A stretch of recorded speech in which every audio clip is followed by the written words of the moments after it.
The next presentation will be given by my esteemed colleague Alain Gaudric, one of the kings of imaging and angiography, particularly. His topic is all macular cystoid cavities are not cystoid macular edema. Thank you.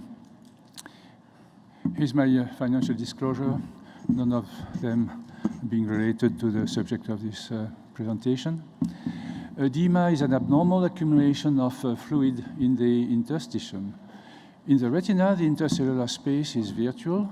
It opens when the blood-retinal barrier is broken and edema occurs. Macular edema has been defined for a long time by fluorescein leakage and pooling within the macular retina. But OCT has refocused this definition on macular thickening, more or less associated with cystoid cavities. And fluorescein angiography is often no longer performed for the diagnosis of cystoid macular edema. Pseudophakic cystoid macular edema is typical of cystoid changes due to an acute inner blood-retinal barrier breakdown.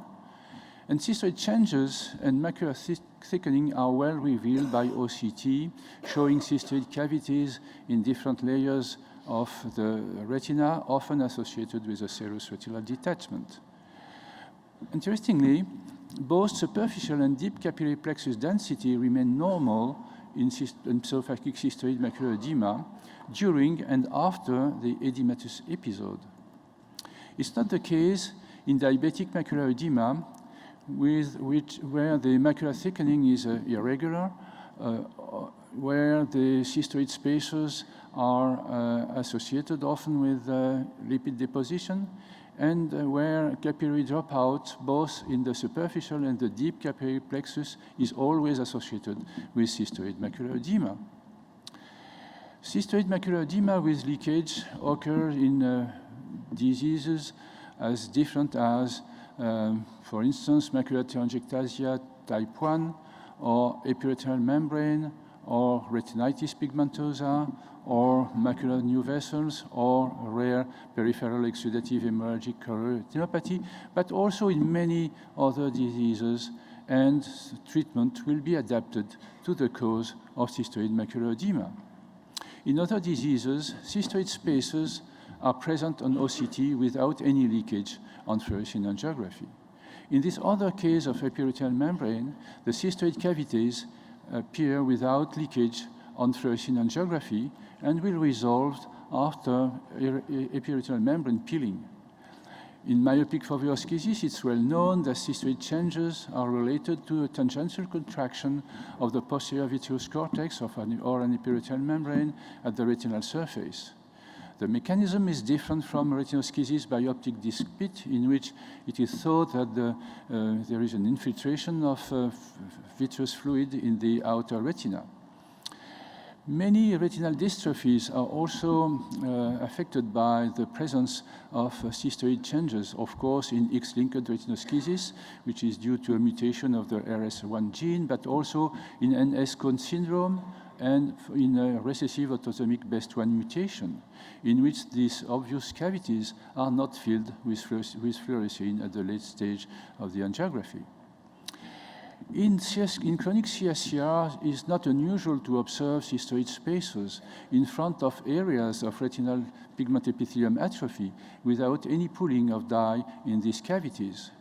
And even in MACTEL2 disease, in which there is a evident leakage, obvious leakage from the abnormal capillaries, in fact, the cystoid cavities do not fill with dye. There is also some drug toxicity which induce the presence of cystoid cavities in the macula, such as taxane toxicity, where there is no leakage on fluorescein angiography, but an obvious aspect of cystoid macular edema on the en face OCT. However, there is no pooling of dye in these cavities. Cystoid maculopathy without leakage occur in many circumstances and many diseases. In some of them, we understand the cause of this cavitation. For instance, in X-linked retinoschisis, it is due to a mutation of the retinoschisin gene, which results in a loss of cell-cell adhesion. In MACTEL2 disease, there is a dysfunction and death of Müller cells. In tamoxifen retinopathy, it is thought to be due to that the glutamate increase induce a Müller cell damage, and the epiretinal membrane and vitreomacular traction are due to a tractional opening of retinal spaces. In optic nerve dispute, the cavities are due to this congenital anomaly, and glaucoma and optic nerve atrophy result in ganglion cell atrophy and the formation of these microcystic changes in the inner retina. But most often we don't know the origin of these cystoid changes, and we have no treatment to propose to these cases. So in summary, in most cases, CME is due to leakage from retinal capillaries or choroid through the RPE and cavities filled with fluorescein. However, OCT has revealed many other cystoid maculopathies in which there is no blood-retinal barrier breakdown, no fluorescein leakage, but which appear similar to CME on OCT. Cystoid maculopathies may be tractional, degenerative, genetic, or toxic. In cystoid maculopathies, intraretinal fluid may come from other sources of fluid than the vessel, the vitreous body, or endogenous water produced by retinal cell metabolism. The intraretinal accumulation of fluid may be due to opening of retinal spaces, impairment of fluid reabsorption by the RPE or the Müller cells, abnormal communication with the vitreous cavities.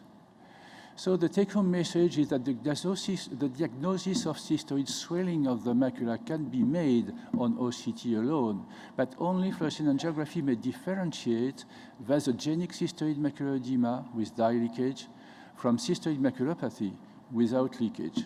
This distinction is important in seeking the cause of the cystoid spaces and prescribe the appropriate treatment. Thank you for your attention.